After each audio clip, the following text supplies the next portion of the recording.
نحمدہ و نصلی علی رسولہ الکریم اما بعد بسم اللہ الرحمن الرحیم۔ ناظرین، آج ہم آپ سے بات کریں گے کہ کیا حدیث کے بغیر قرآن کو سمجھا جا سکتا ہے یا نہیں سمجھا جا سکتا، اور کیا حدیث قرآن پر فوقیت رکھتی ہے کہ اگر کوئی حدیث میں کوئی بات آ جائے اور قرآن میں کچھ اور ہو تو کیا ہونا چاہیے۔ تو یہ بڑا نازک سا مسئلہ ہے۔ دین کو جاننے کے لیے، سمجھنے کے لیے اللہ کا کلام قرآن حکیم، جو کہ اللہ کا کلام ہے، اللہ کی باتیں ہیں، اللہ کی باتیں ہیں جو اللہ نے اپنے نبی صلی اللہ علیہ وآلہ وسلم کے ساتھ فرمائی ہیں، وہ اللہ کریم کا کلام ہے، وہ اللہ کریم کے الفاظ ہیں جو اللہ کریم نے ہمارے نبی صلی اللہ علیہ وسلم کے ساتھ گفتگو فرمائی۔ تو اس میں کسی قسم کی تشنگی نہیں ہے، اس میں کسی قسم کی کمی نہیں ہے۔ وہ الفاظ اپنے اندر خود ایک جامعیت رکھتے ہیں۔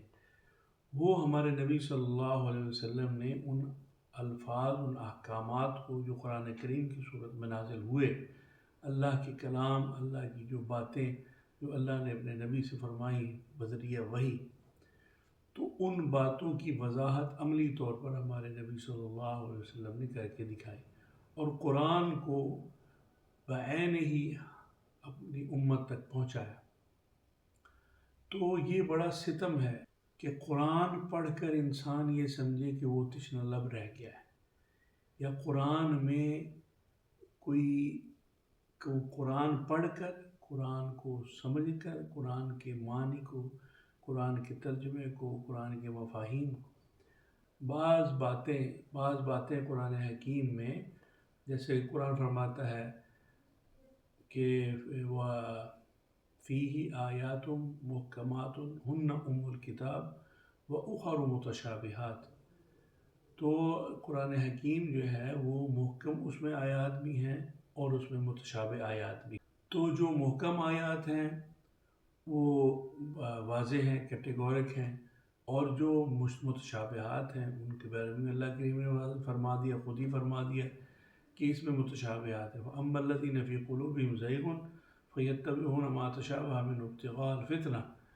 تو جن کے دلوں میں ٹیڑھ ہے، وہ اس کے جو معنی ہیں ان کے اندر وَأَمَّا الَّذِينَ فِي قُلُوبِهِمْ زَيْغٌ، جن کے دلوں میں ٹیڑھ ہے، فَيَتَّبِعُونَ مَا تَشَابَهَ مِنْهُ ابْتِغَاءَ الْفِتْنَةِ وَابْتِغَاءَ تَأْوِيلِهِ۔ تو وہ فتنہ پیدا کرنے کے لیے، فساد پیدا کرنے کے لیے، تعویلیں گھڑنے کے لیے وہ متشابہات کا سہارا، جبکہ محکم آیات موجود ہیں، محکم احکام سامنے موجود ہیں،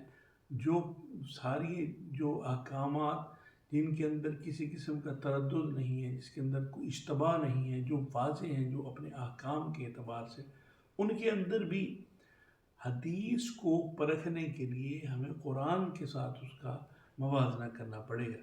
قرآن کے ساتھ جو احکام ہیں، جو قرآن کے الفاظ ہیں، جو قرآن کا مدعا ہے، جو قرآن کا مفہوم ہے، اس کو سمجھ، اس کے مطابق اگر حدیث کے الفاظ اس کی شرح و وضاحت کر رہے ہیں تو وہ یقیناً بہت بڑا سرمایہ اور بہت بڑی نعمت ہے ہمارے لیے، ہمارے نبی صلی اللہ علیہ وسلم کے الفاظ۔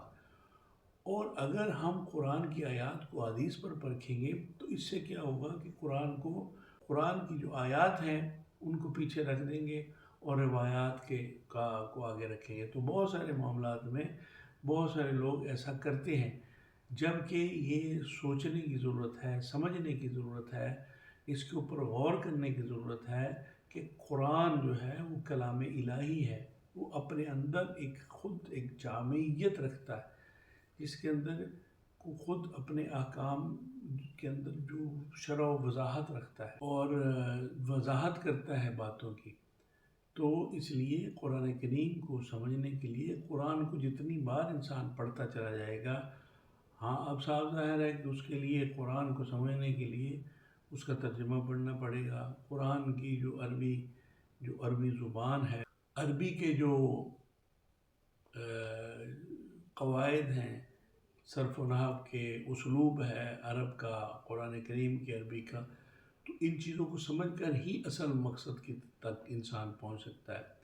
تو اس لیے ضروری ہے کہ قرآن کریم کو جو کلام الہی ہے، کلام الہی ہے، کلام الہی ہے، اللہ کا کلام ہے، اللہ کی باتیں ہیں، ان کو پڑھ کر، ان کو سمجھ کر، تو میرا تو ایمان اور یقین ہے کہ قرآن کریم کو پڑھ کر انسان تشنہ لب نہیں رہتا.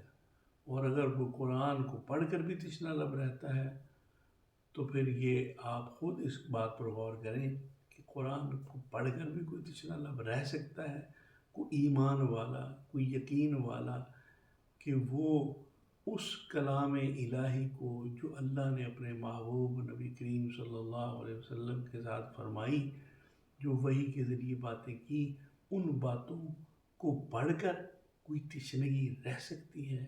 یہ ایک سوال ہے. تشنگی نہیں رہ سکتی. اگر کسی کو رہتی ہے تو اس کو اپنے ایمان کی فکر کرنی چاہیے. اللہ تعالیٰ ہمیں صراط مستقیم پر چلنے کی توفیق عطا فرمائے. اللہ کریم ہمیں ایمان اعمال صالح اختیار کرنے کی توفیق عطا فرمائے. آپ ہمارا چینل سبسکرائب کر لیں، اس کو لائک اور شیئر کر دیں. السلام علیکم ورحمۃ اللہ وبرکاتہ.